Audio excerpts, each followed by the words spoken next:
Royal shocker. Spain's future king _in_lo arrives for Princess Leonor.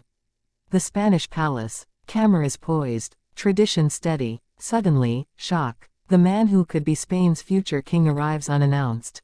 But this isn't a routine royal visit. It's personal. It's for Princess Leonor. From the first moment he stepped onto Spanish soil, the air changed. The crowd outside the palace gates whispered and surged forward, phones lifted, hoping to capture the unexpected arrival.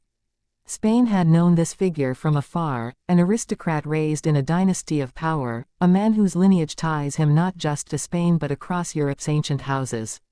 Yet no one expected him here today, at this hour, in this way. At the balcony above, Leonor's silhouette appeared briefly, a soft outline against the velvet curtains.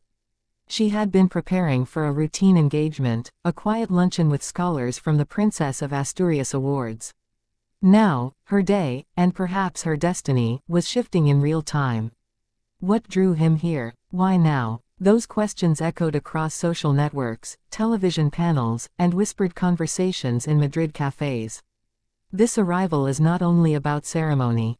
Behind the polished smiles and perfect posture lie months of private negotiations, family discussions, and subtle signals between two royal households. Spain's monarchy stands at a crossroads, balancing modern expectations with centuries-old tradition.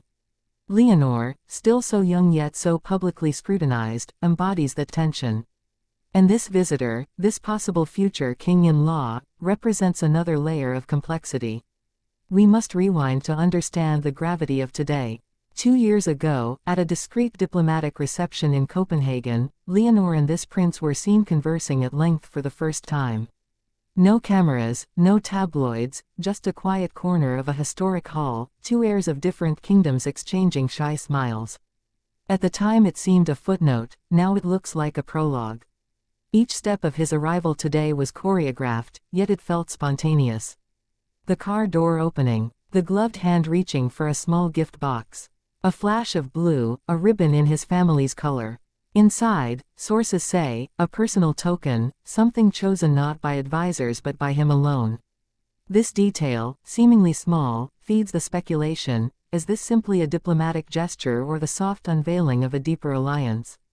As the palace staff ushered him inside, the press remained outside, their lenses straining for a shot of the greeting.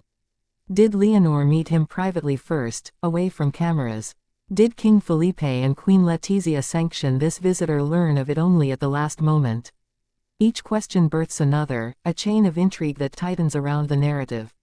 Minutes later, the palace released a brief statement: a private meeting between their royal highnesses will take place. No mention of intent, no mention of future plans. Just enough to fuel the nation's curiosity. In the living rooms of Spain, viewers leaned closer to their televisions. In Denmark, headlines flared. In London, analysts speculated on what this might mean for the shifting alliances of Europe's royal families. Inside the hall, imagine the atmosphere: the scent of polished oak, the faint echo of footsteps on marble, the hush of staff disappearing behind doors. Leonor and the prince facing one another, the formality of their titles melting into something more personal. She, poised yet soft-spoken. He, confident yet deferential. Their conversation, still private, may hold the key to the next chapter of both monarchies. But why frame this as a shocker? Because never before has Spain's heir been so publicly connected to another throne at such an early stage. Tradition dictates long courtships, slow unveilings, deliberate public steps. Today's arrival accelerates that script. It places Leonor at the center of a story much larger than herself. And it forces the Spanish public, and the world, to ask, what will the future of Spain's monarchy look like if love and duty collide? As we move deeper into this unfolding event, consider the pressures behind the scenes.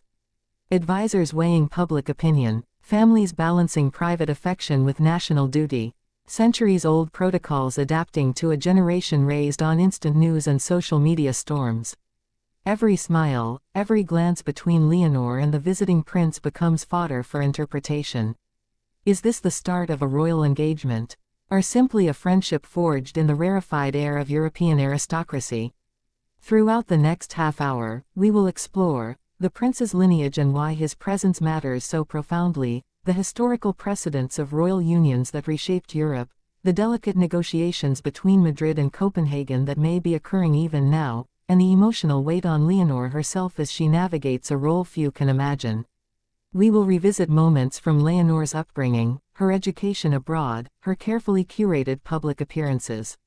We will trace how each of those moments prepared her for a day like this, when personal emotion intersects with public expectation.